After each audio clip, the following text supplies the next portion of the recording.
Punishment എന്നുള്ള രീതിയിൽ tariff ഏർപ്പെടുത്തിയത് because we were doing the energy security by buying oil from Russia. Covid കഴിഞ്ഞിട്ടുള്ള post covid economic strategy പരിശോധിക്കുമ്പോഴും ഒരു വലിയ രീതിയിൽ ഒരു ക്രൈസിസും ഇന്ത്യയിൽ ഉണ്ടായിട്ടില്ല. വികസിത് ഭാരത് എന്നൊരു സങ്കല്പത്തിന് വേണ്ടിയിട്ട് ഒരു 10 പില്ലേഴ്സ് ഗവൺമെൻറ് ഐഡൻറ്റിഫൈ ചെയ്തിട്ടുണ്ട്. ഈ 10 പില്ലേഴ്സിനും ഒരു മാക്രോ ഇക്കണോമിക് പാത്ത് വിഭാവനം ചെയ്തിട്ടുണ്ട്. സാമ്പത്തിക വിദഗ്ധ ലേഖ ചക്രവർത്തി മാം ഒപ്പമുണ്ട്. മാഡം, കഴിഞ്ഞ ദിവസം നമ്മൾ കേരളത്തിന്റെ സാമ്പത്തിക സ്ഥിതിയെക്കുറിച്ച് വിശദമായി ചർച്ച ചെയ്തിരുന്നു. ഇന്ന് ഇന്ത്യയുടെ സാമ്പത്തിക സ്ഥിതിയിലേക്ക് വന്നാൽ ഏകദേശം 3 മാസം മുൻപ് പുറത്തു വന്ന ഏണസ്റ്റ് ആൻഡ് യങ്ങിന്റെ റിപ്പോർട്ട് പ്രകാരം ഇന്ത്യ ലോകത്തിലെ 2ാമത്തെ വലിയ സാമ്പത്തിക ശക്തിയായി മാറുമെന്ന് പറയുന്നുണ്ട്. ഇത് സാധ്യമാകുമോ? എന്താണ് ഇന്ത്യൻ സാമ്പത്തിക രംഗത്തെക്കുറിച്ചുള്ള മാഡത്തിന്റെ ഒരു വിശകലനം? ഇന്ത്യൻ സാമ്പത്തിക രംഗം പരിശോധിക്കുമ്പോൾ ഒരു മാക്രോ എക്കണോമിക് സ്റ്റെബിലിറ്റി വിത്ത് ഗ്രോത്ത്, അതിലാണ് നാം പ്രാധാന്യം കൊടുത്തിരിക്കുന്നത്. ഒരു ക്രൈസിസ് മാനേജ്മെൻറ്റോ ഒരു മാക്രോ എക്കണോമിക് ക്രൈസിസോ ഇന്ത്യയിലില്ല. 1991 വളരെ ചുരുക്കം ദിവസം മാത്രം ഇമ്പോർട്ട് കവർ ചെയ്യുന്ന രീതിയിൽ റുപ്പി ഡിവാലുവേഷനൊക്കെ സംഭവിച്ചതുപോലുള്ളൊരു ക്രൈസിസ് ആഫ്റ്റർ 1991 ഇന്ത്യയിൽ ഉണ്ടായിട്ടില്ല. കോവിഡ് കഴിഞ്ഞിട്ടുള്ള പോസ്റ്റ് കോവിഡ് ഇക്കണോമിക് സ്ട്രാറ്റജി പരിശോധിക്കുമ്പോഴും ഒരു വലിയ രീതിയിൽ ഒരു ക്രൈസിസും ഇന്ത്യയിൽ ഉണ്ടായിട്ടില്ല. ഇനി എന്തെല്ലാമാണ് ഗ്ലോബൽ ഹെഡ്വിൻസ് എന്ന് പരിശോധിക്കാം. ഇപ്പോൾ ടാരിഫ് റിലേറ്റഡ് അൺസർട്ടനിറ്റീസ്, പിന്നെ ജിയോ പൊളിറ്റിക്കൽ അൺസർട്ടനിറ്റീസ്, ഇതെല്ലാം climate related risk and uncertainties, ഇതെല്ലാം അൺസർട്ടനിറ്റീസ് ആണ്. ഇതെല്ലാം അഭിമുഖീകരിക്കാനുള്ള പോളിസീസ് നാം മുന്നോട്ട് വെക്കണം. അല്ലാതെ നോക്കുമ്പോൾ ഇന്റേണൽ ഫിസ്ക്കൽ പോളിസി നോക്കിയാലും മോണിറ്ററി പോളിസി നോക്കിയാലും ഇത് പരസ്പര പൂരകമായിട്ട് സാമ്പത്തിക രംഗം മുന്നോട്ട് കൊണ്ടുപോകുന്നുണ്ട്. പിന്നെ 2, വളർച്ച എന്ന് പറയുമ്പോൾ ബേസ് എഫക്റ്റ് പ്രാധാന്യം ഉണ്ട്. കാരണം വളർച്ച എന്ന് പറയുമ്പോൾ 7% വളരുന്നു എന്ന് പറയുമ്പോൾ ബേസ് എഫക്റ്റ് നമ്മൾ ഏത് വർഷത്തോട് കമ്പയർ ചെയ്തിട്ടാണ് വളരുന്നു എന്ന് പറയുന്നത്. അപ്പോൾ അത്രയും വളരെ ഒരു ഡിപ്പിൽ നിന്ന് ഒരു വളർച്ചാ നിരക്ക് കാൽക്കുലേറ്റ് ചെയ്യുമ്പോൾ ഇറ്റ് ക്യാൻ ബി ഹ്യൂജ്. മറ്റ് രാഷ്ട്രങ്ങളുടെ വളർച്ചാ നിരക്ക് പരിശോധിക്കുമ്പോൾ there may not be a big dip. അപ്പോൾ ഈ ബേസ് എഫക്റ്റ് ഒന്ന് മാറ്റി വെച്ചിട്ട് വേണം നാം ആ നമ്പേഴ്സ് പരിശോധിക്കേണ്ടത്. But we have the potential. Yes. Modi സർക്കാരിന്റെ പലതരത്തിലുള്ള പദ്ധതികളുണ്ടല്ലോ. ഈ പദ്ധതികൾ എത്രത്തോളം ഇന്ത്യൻ സാമ്പത്തിക വ്യവസ്ഥയ്ക്ക് മുതൽക്കൂട്ടാകുന്നുണ്ട്? പല പദ്ധതികളുമുണ്ട്, നമുക്കതെല്ലാം ചർച്ച ചെയ്യാൻ സമയമില്ലല്ലോ. അതുകൊണ്ട് മൊത്തത്തിലുള്ള ഈ പദ്ധതികളുടെ ഒരു വിലയിരുത്തൽ നടത്തുമ്പോൾ ഓക്കെ, പദ്ധതികൾ എന്ന് പറയുമ്പോൾ ഏറ്റവും ആദ്യമായി എൻ്റെ മനസ്സിൽ വരുന്നത് വികസിത് ഭാരത് എന്നൊരു സങ്കല്പത്തിന് വേണ്ടിയിട്ട് ഒരു 10 പില്ലേഴ്സ് ഗവൺമെൻറ് ഐഡൻറ്റിഫൈ ചെയ്തിട്ടുണ്ട്.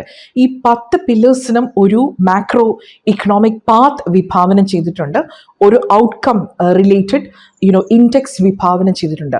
ഈ 10 pillars like agriculture, manufacturing and services, human resource development, climate, innovation, ഇതിനെല്ലാം പ്രാധാന്യം കൊടുത്ത് ഈ പില്ലേഴ്സിനൊക്കെ പ്രാധാന്യം കൊടുത്ത് വിചാരിക്കുന്ന രീതിയിൽ മുന്നോട്ട് നീങ്ങുകയാണെങ്കിൽ ഈ പദ്ധതികൾ it will be very favourable for Indian economy.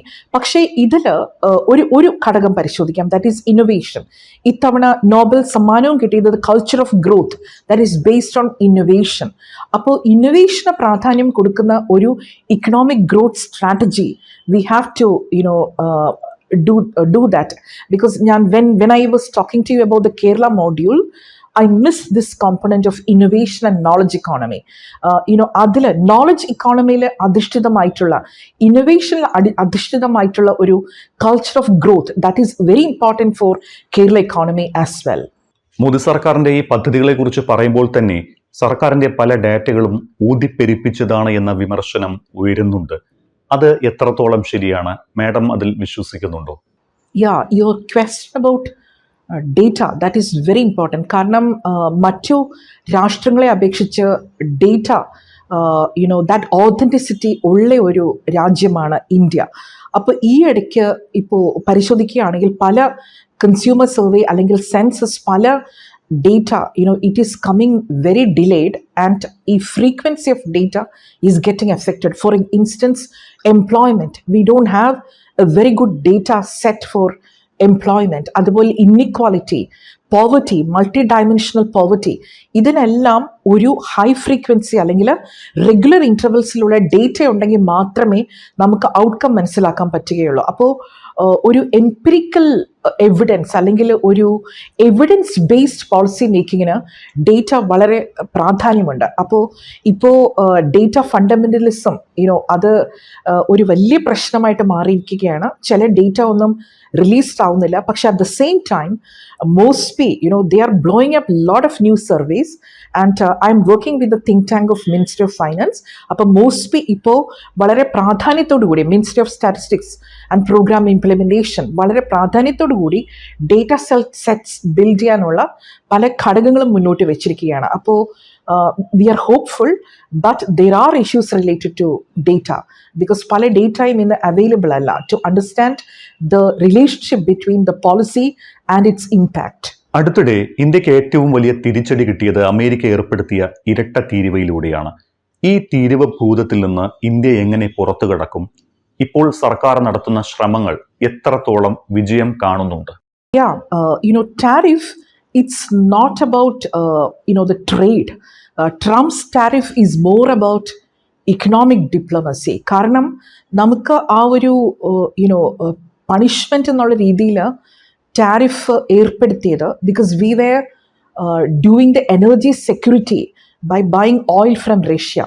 So ഈ ഒരു tariff related issue, that's not about trade. കാരണം ഇന്ത്യയുടെ trade in the global market it is below 1%. പക്ഷേ ഇവിടെ പ്രാധാന്യം കൊടുക്കേണ്ടത് ഇക്കണോമിക് ഡിപ്ലോമസി ആൻഡ് ഡിവേഴ്സിഫിക്കേഷൻ ആണ്. കാരണം ഈ ജിയോ പൊളിറ്റിക്കൽ അൺസർട്ടനിറ്റീസ് അല്ലെങ്കിൽ ഇതുപോലെ അൺഎക്സ്പെക്റ്റഡ് ടാരിഫ്സ് നിലവിൽ വരുമ്പോൾ രാഷ്ട്രങ്ങൾ ഇന്ത്യ ചെയ്യുന്നത് ഇറ്റ്സ് എ ട്രേഡ് ഡിവേഴ്സിഫിക്കേഷൻ. നമ്മളിത് ഗ്രാവിറ്റി മോഡൽ എന്ന് പറയും. ബിഗ് ട്രേഡ് പാർട്ട്നേഴ്സിനെ ഉപേക്ഷിച്ച് we are diversifying or nearshoring or friendshoring, gravitating towards the neighbourhood. ഈ ഒരു ട്രേഡ് ഡൈവേഴ്സിഫിക്കേഷൻ ആണ് നമ്മുടെ സ്ട്രാറ്റജി. രണ്ട് ബൈലാറ്ററൽ ഇക്കണോമിക് ഡിപ്ലോമസി എങ്ങനെ പ്ലേ ഔട്ട് ചെയ്യും, ദാറ്റ് ഈസ് വെരി ക്രൂഷ്യൽ.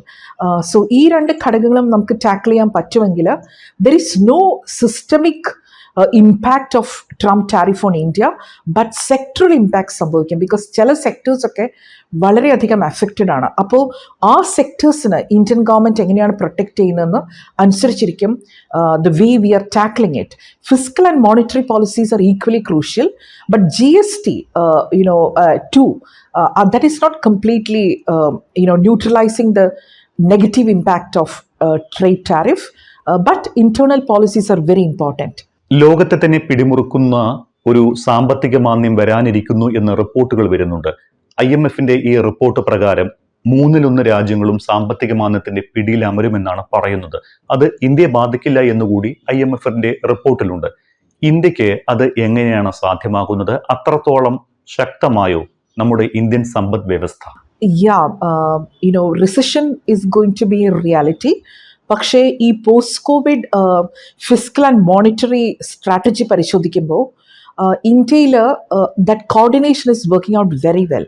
കാരണം ആദ്യം fiscal policy, ministry of finance growth, economic ഗ്രോത്തിന് അധിഷ്ഠിതമായിട്ടുള്ള പോളിസീസ് മുന്നോട്ട് കൊണ്ടുവരാനായിട്ട് കാപ്പെക്സിൽ ഊന്നൽ നൽകിയിട്ട് ഫോക്കസ് ചെയ്തിട്ടുണ്ടായിരുന്നു. ആ സമയത്ത് if you look at the RBI policies, interest rate was very high.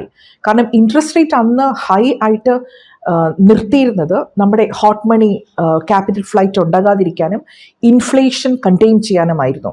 പക്ഷേ ഇന്ന് ഇൻഫ്ലേഷൻ, CPI ഇൻഫ്ലേഷൻ വളരെ കുറഞ്ഞിരിക്കുന്നു ആൻഡ് ഫെഡ് റിസർവിൻ്റെ ഇൻട്രസ്റ്റ് റേറ്റ് വളരെ കുറഞ്ഞിരിക്കുന്നു.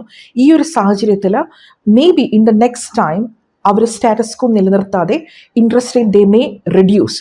അത് ഗ്രോത്ത് സപ്പോർട്ടീവായിട്ട് ഹെൽപ്ഫുൾ ആയിട്ടുള്ളൊരു മൂവും കൂടി ആയിരിക്കും. ഇങ്ങനെ high capex and interest rate management, fiscal and monetary policy വളരെ പരസ്പര പൂരകമായിട്ട് ഗ്രോത്ത് ആൻഡ് ഇൻഫ്ലേഷൻ അതിനെ കൈകാര്യം ചെയ്യുന്നുണ്ട്. സോ ഒരു stagnation in production and inflation in prices, ആ ഒരു സ്റ്റാഗ്ഫ്ലേഷനോ അല്ലെങ്കിൽ റിസെഷനോ അങ്ങനെയൊരു സാഹചര്യം ഇന്ത്യയിൽ ഈ ഒരു പോളിസി കോർഡിനേഷൻ ഉള്ളപ്പോൾ അത് കൈവിട്ടു പോകുന്ന രീതിയിലാകാൻ സാധ്യത കുറവാണ്.